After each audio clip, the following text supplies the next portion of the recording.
এত সুন্দর কেন? সবকিছু কেন এত ভালো লাগছে? আমি তো পাগল হয়ে যাচ্ছি। তোমার এই পাগল হওয়া রূপটাই তো দেখতে চেয়েছিলাম। আর এই পাগল করা হাসি। আপনি এত কিছু কখন করলেন? কিভাবে করলেন? তুমি না বলেছিলে তোমার নৌকায় উঠে খোলা আকাশ দেখার শখ? দেখো খোলা আকাশ। অনেক ওপরে তাকালো, নোরাও তাকালো, কিন্তু আকাশ দেখা যাচ্ছে না। বড় বড় সবুজ গাছ নীল আকাশটা ঢেকে রেখেছে, তবুও সুন্দর লাগছে, অতুলনীয় সুন্দর। অনেক বলল, ও সরি, এখন আকাশ দেখা যাচ্ছে না, কিন্তু একটু পরেই যাবে, যখন আমরা মাঝ নদীতে চলে আসব।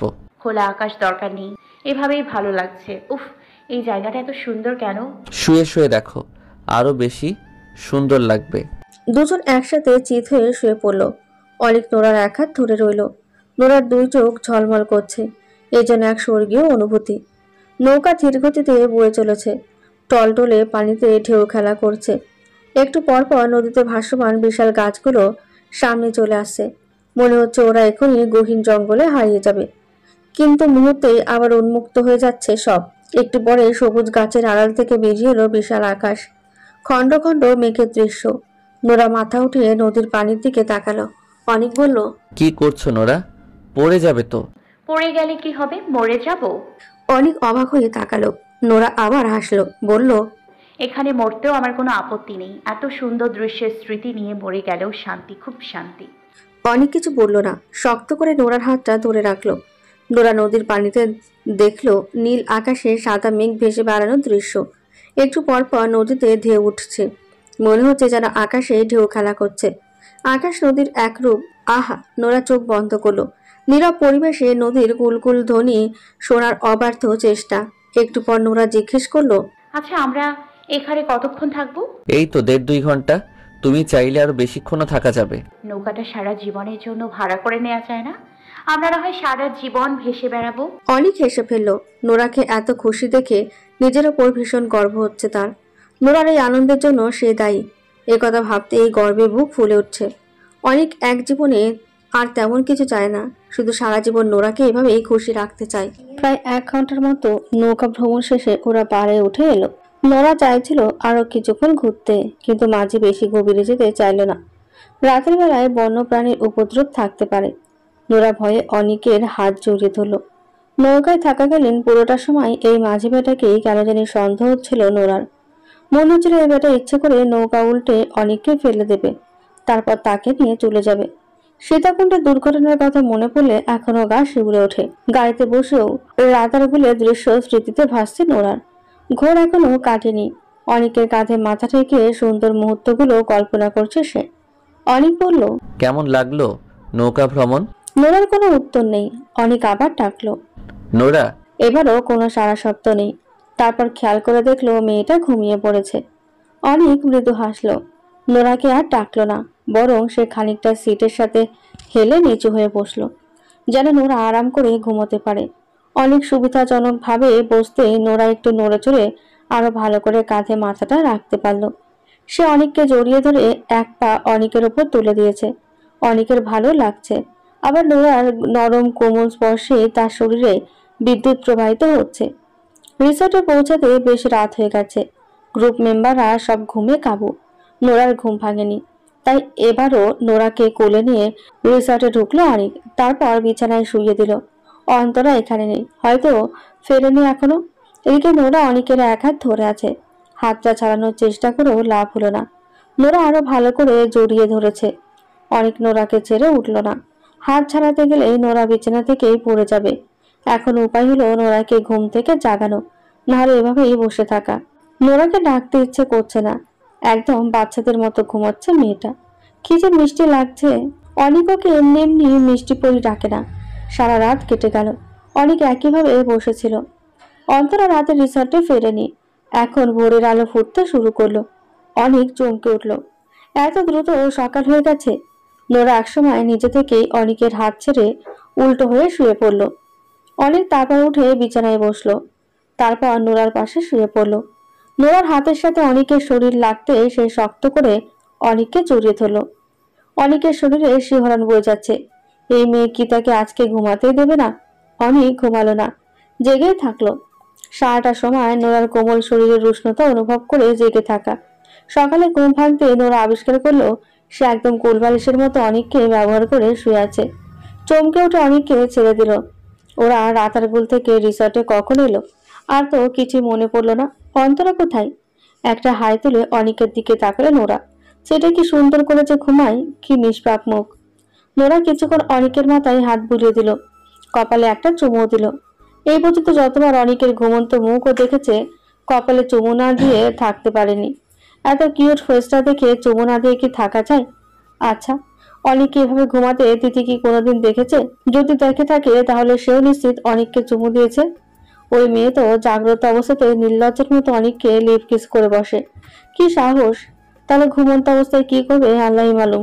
অনেকে একবার জিজ্ঞেস করতে হবে সে ঘুমন্ত অবস্থায় তিথি কখনো তার রুমে এসেছিল কিনা। নোরা এই কথা ভেবে নিজের মাথাতেই গাঁটটা মারল। অনেক ঘুমন্ত অবস্থা থাকলে কিভাবে বুঝবে তার রুমে কে এসেছে আর কে আসেনি? তবে এটা জিজ্ঞেস করা যায়, অনেক ঘুমানোর সময় দরজা খুলে ঘুমায় নাকি বন্ধ করে, তাহলেই বোঝা যাবে। নোরা ওয়াশরুমে গেল ফ্রেশ হতে। অনেক চোখ খুলে তাকালো, তারপর নিজে নিজেই হাসলো। ওরা আজকেও সারাদিন ঘুরে কাটিয়েছে, তবে আজ সবাই একসাথে। প্রথমে ভোলাগঞ্জ, সাদা পাথর, জাফলং ঝর্ণা আরো বিভিন্ন দর্শনীয় স্থান ঘুরতে ঘুরতে সন্ধ্যা হয়ে যায়। পরের দিন ঠিক করা হয় বিছানাকান্দি যাবে, কিন্তু নোরা রাজি হলো না। তাকে কালকে ঢাকায় ফিরতে হবে। সন্ধ্যায় তারা দুজন ক্লান্ত শরীরে রিসর্টে ফিরে এলো। বাকিরা তখনও ঘোরাঘুরি আর শপিং এ ব্যস্ত। জাফলংয়ের স্বচ্ছ পানিতে প্রায় ৮ ঘন্টার মতো শুয়েছিল নোরা। ওর এখন ঠান্ডা লেগে গলা ভেঙে যাতা অবস্থা। অনেকেরও তাই। রিসর্টে ফিরে অনেক ভেজা জামা কাপড় চেঞ্জ করলো আর নোরা ঢুকলো গোসলে। ২০-২৫ মিনিটের গোসল শেষে চুল মুছতে মুছতে বের হয়ে দেখলো অনেক সোফাতে গা এলিয়ে টিভি দেখছে। নোরা অনেকের কাছে গিয়ে বসলো, আহ্লাদি গলায় বলল, এই কি করছেন? টিভি দেখি। দেখবেন না টিভি, টিভি পচা। তাহলে কি করব? আমাকে দেখবেন। তুমি দেখালেই না দেখবো। অনেকের কথার অর্থ ধরতে পেরে নোরা চোখ বড় করে তাকালো। তারপর তার হাতে জোরে একটা কামড় বসিয়ে দিল। অনেক কুকিয়ে উঠল, আহ! আর বলবেন এসব কথা? নোরা নিজ দায়িত্বে টিভি বন্ধ করলো। রিমোটটা এক সাইডে ফেলে কঠিন গলায় বলল, দিন এবার গল্প করুন। কি গল্প শুনবে? তিথির গল্প। ওর আবার কি গল্প? বলুন না শুনি। কি বলবো? তুমি প্রশ্ন করো, আমি উত্তর দেই। আচ্ছা, তিথির সাথে যে ঘটনাটা আপনি ফোনে লিখে রেখেছেন, ওই রকম ঘটনা কি আর কখনো ঘটেছে? না, ভুলেও না। আর কখনো ঘটলে ওই মেয়েকে শূন্যে তুলে আছাড় মারতাম আমি। টপিক চেঞ্জ করো, ওর বিষয়ে কথা বলতে ভালো লাগছে না। তাহলে আমার বিষয়ে বলুন। তোমার বিষয় কি? আমাকে আপনি কবে থেকে ভালোবাসেন? আচ্ছা, এতদিন ওয়েট করে কিভাবে থাকলেন? তার উপর আমাকে কিছু বুঝতে পর্যন্ত দেননি। দিনের পর দিন আমাকে ফলো করে গেছেন, অথচ আমি জানতেও পারিনি। খুনাক্ষরেও কিছু টের পাইনি। কিভাবে সম্ভব বলুন না? আসলে ইচ্ছে করেই কোনোদিন তোমার সামনে আসিনি, ভয় লাগতো। শুনেছিলাম তুমি নাকি ছেলেদের সাথে প্রেম করো আর ছ্যাঁকা দাও, এটা নাকি তোমার প্যাশন। এমনকি তোমার ফেসবুক প্রোফাইলের বায়োতেও ছিল, flirting is my passion, flirting in my vein, so boys think twice. এসব দেখে আমার ভয় লাগতো, যদি আমার সাথেও এমন কিছু করো। আর রিজেক্ট হওয়ার ভয় তো ছিলই, তুমি আমাকে রিজেক্ট করলে আমি মরেই যেতাম। আপনি কি পাগল? আপনি কি করে ভাবলেন আপনার মতো ছেলেকে আমি রিজেক্ট করব? সেই যোগ্যতা আছে আমার? শুধু একবার প্রপোজ করেই দেখতেন, নাচতে নাচতে রাজি হয়ে যেতাম। এইখানেই তো ভয়। আমি তোমাকে প্রপোজ করলে তুমি হয়তো আমার হাইট, ওয়েট, ফিগার এসব দিয়ে আমাকে বিচার করতে। তখন কিন্তু সেটাকে বলা হতো মোহ, যা সাময়িক, খুব অল্প সময়ের জন্য। তার উপর তোমার বয়সটাও ছিল সেরকম। চোখের দেখাই ভালো লাগাকেই তখন ভালোবাসা মনে হয়। আমি তোমাকে প্রপোজ করলে তুমি ভাবতে ছেলেটা তো সুন্দর, একটু বাজিয়ে দেখি অ্যাকসেপ্ট করে ফেলি। কিন্তু আমার ভালোবাসার গভীরতাটা বোঝার সাধ্য তোমার হতো না। তারপর একটা সময় আমার থেকেও বেটার কাউকে পেলে তোমার মনে হতো সে আরও পারফেক্ট। তুমি কারো গুরুত্বটা বুঝতে না। কিন্তু যখন আমি তোমার টিচার হলাম, তুমি আমাকে দেখলে, জানলে, পরিচিত হলে, বুঝতে পারলে আমি কেমন মানুষ। কিন্তু সত্যি করে বলো তো অনিকস্যার, মানে আমার মধ্যে তুমি যেমন অ্যাটিটিউড দেখেছো তা কি সত্যি তোমার পছন্দনীয়? তুমি কি এমন ছেলে আগে পছন্দ করতে? তাহলে আমাকে তোমার কেন ভালো লাগলো? আমার কোনো কিছুই তো তোমার পছন্দ ছিল না? আমি তো এক্সট্রা ভাবওয়ালা ছিলাম, তাই না? এই যে সবসময় এত রুড বিহেভ করতাম তোমার সাথে, আজাইরা লেকচার দিতাম, ধমকাতাম, বোরিং বোরিং কথা বলতাম, তবুও তুমি আমার সব কথা মনোযোগ দিয়ে শুনতে। আমি যেটাই করতাম সেটাই তোমার পছন্দ হতো। এমনকি যেটা তোমার সব থেকে অপছন্দ সেটাও যদি আমি করতাম তাও তোমার ভালো লাগতো। হ্যাঁ লাগতো। আর আমার কাছে একটু কম অ্যাটেনশন পেলেই তোমার মন খারাপ হয়ে যেত। হতো, খুব মন খারাপ হতো। আমি অন্য কারো প্রশংসা করলে, অন্য কারোর সাথে হেসে কথা বললেও তোমার রাগ হতো, হিংসা হতো। অবশ্যই হতো, বিশেষ করে তন্নি। জানি তো এসব কেন হতো জানো নোরা? কারণ তুমি আমাকে ভালোবাসতে, এটা তুমি নিজে রিয়েলাইজ করেছো। আমি তোমার কাছে কতটা ইম্পর্টেন্ট সেটা এখন তুমি নিজেই বুঝো। কিন্তু যদি আমি তোমাকে সরাসরি প্রপোজ করতাম তাহলে হয়তো আমার জন্য এসব ফিলিংস তোমার কখনোই আসতো না। তুমি আমাকেও আর 5টা সাধারণ ছেলের মতো ট্রিট করতে। কিন্তু এখন আমি তোমার কাছে সাধারণ কেউ নই, খুব স্পেশাল আমি তোমার কাছে, তোমার বেস্ট চয়েস। আমি তো এটাই চেয়েছিলাম, তোমার বেস্ট চয়েস হতে। আপনিও এমনিতেও আমার বেস্ট চয়েস। শুধু আমার কেন, আপনি যে কারোর জন্য বেস্ট বেস্ট বেস্ট। আমি পৃথিবীর সবচেয়ে সৌভাগ্যবতী যে আমি আপনাকে পেয়েছি। আল্লাহর দেয়া সব থেকে দামি উপহার হলেন আপনি। আমি আপনাকে কখনো হারাতে চাই না। Dot dot dot. মানে? মানে আমার ক্ষেত্রেও তাই। আমিও তোমাকে কখনো হারাতে চাই না, সারা জীবনের জন্য চাই। নোরা হেসে অনেককে শক্ত করে জড়িয়ে ধরল। হঠাৎ ফোনের শব্দে দুজন আলাদা হলো। নোরার ফোনটা বাজছে। অনেক ফোনের স্ক্রিনে তাকিয়ে দেখলো বাবা লেখা। সে দীর্ঘশ্বাস ছেড়ে বলল, শ্বশুর মশাইয়ের ফোন। ও, বাসার কথা তো ভুলেই গিয়েছিলাম। এখানে আসার পর বাবার সাথে বেশি কথা হয়নি। নোরা তড়িঘড়ি করে ফোন রিসিভ করলো। হ্যালো আব্বু, আসসালামু আলাইকুম। কেমন আছো মা? আমি ভালো আছি, তুমি কেমন আছো আব্বু? এই তো আল্লাহ রাখছে। তুমি কি করো? অন্তর সাথে বসে টিভি দেখছি আব্বু, তুমি কি করো? আমি তো অফিস থেকে বাসায় যাচ্ছিলাম, রিকশায় উঠে ভাবলাম তোমার সাথে একবার দেখা করে যাই। একবার বারান্দায় আসতে পারবে মা? আমি অন্তরাদের বাসায় সামনে দিয়ে যাচ্ছি। নোরার গলার শব্দ আটকে গেল। এখন কি জবাব দেবে? আমতা আমতা করে বলল, বারান্দায়? ওদের বারান্দার দরজায় তো তালা দেয়া থাকে আব্বু, দরজা খোলা নিষেধ, আসতে পারবো না। আর তুমি এই কিছুক্ষণের জন্য আবার রিক্সা থেকে কেন নামবে? চলে যাও না, থাক। রিকশা থেকে নামতাম না, রিকশায় বসে দেখতাম এক নজর। আচ্ছা আসতে না পারলে থাক। অন্তরা মায়ের কি অবস্থা এখন?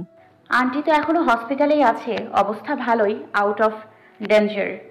তুমি টেনশন করো না আব্বু, 2-1 দিনের মধ্যেই আন্টিকে রিলিজ দিয়ে দেবে। তারপর আমিও বাসায় চলে আসবো। ও তাই? আচ্ছা সাবধানে থেকো মা, ঠিক মতো খাওয়া দাওয়া করো। আর কিছু দরকার লাগলে বাবাকে অবশ্যই ফোন করবে। আচ্ছা আব্বু, তুমি টেনশন করো না, আমি একদম ঠিক আছি। আর তুমিও ভালো থেকো, মাকে টেনশন করতে নিষেধ করো। আচ্ছা মা, রাখছি। আচ্ছা বাবা। নোরা ফোন কেটে একটা লম্বা শ্বাস ছাড়ল। অনেকের দিকে তাকিয়ে বলল, খুব জোর বেঁচে গেছি। বাবা আমাকে দেখার জন্য অন্তরাদের বাসায় যেতে বলেছিল। কি একটা বিপদে পড়তাম বলেন তো। শ্বশুর মশাই দেখছি নিজের মেয়ের জন্য একটু বেশি চিন্তা করে, কিন্তু উনি তো এটা জানেন না উনার একমাত্র আদরের মেয়ে জামাইয়ের কাছে খুব আদরেই আছে। জানলে আর টেনশনই করতেন না। হ্যাঁ। অনেক নোরাকে কিস করতে যাচ্ছিল, এমন সময় আবারও ফোন বেজে উঠল। অনেক ফোনের স্ক্রিনে তাকিয়ে বলল, শালির ঘরে শালি। মানে? বলতে বলতেই ফোনটা হাতে নিয়ে দেখলো অন্তরার ফোন। অনেক কেন এই কথা বলেছে সেটা এবার বুঝলো। একটু হেসে নোরা ফোন রিসিভ করলো। হ্যালো অন্ত, বল কি খবর, কোথায় তোরা? দোষ, ঘটনা হ্যাজ ঘটেক্টেড বাই দুর্ঘটনা। মানে? মানে দুর্ঘটনা ঘটে গেছে। কি ঘটছে? তালবাহানা না করে সোজাসুজি বল। আরে আজকে আমার আর মায়ের সাথে আঙ্কেলের আরকে টাওয়ারে দেখা হয়েছিল। আঙ্কেল মানে আমার বাপ? তো কি আমার বাপ? আমার বাপকে কি আমি আঙ্কেল ডাকি? তোর বাপকে তো ডাকি। হাই হাই হাই, কি বলিস? আব্বু তো তাহলে সব বুঝে গেছে। শুধু কি তোর বাপই বুঝছে, আমার মা বুঝে নাই? হ্যাঁ তাই তো। তুই যে আমার সুস্থ স্বাভাবিক মাকে আইসিইউতে ভর্তি করিয়ে সিলেটে ঘুরতে এসেছিস, আর আমিও যে তোর বাপকে নিয়ে মিথ্যা বলেছি, এটা এখন তারা বুঝে গেছে। কিন্তু ভাগ্যিস দুইজন যে একে অপরকে সুস্থ দেখে হার্ট অ্যাটাক করেনি, এটাই বড় বিষয়। না হলে আমরা যে প্যাচ লাগিয়ে এসেছি, এতক্ষণ তাদের হার্ট ফেল করে আসলে আইসিইউতে থাকার কথা ছিল। তো তোর মাকে সুস্থ স্বাভাবিক দেখে আব্বু যে হার্ট ফেল করে নাই এটাই ভাগ্য।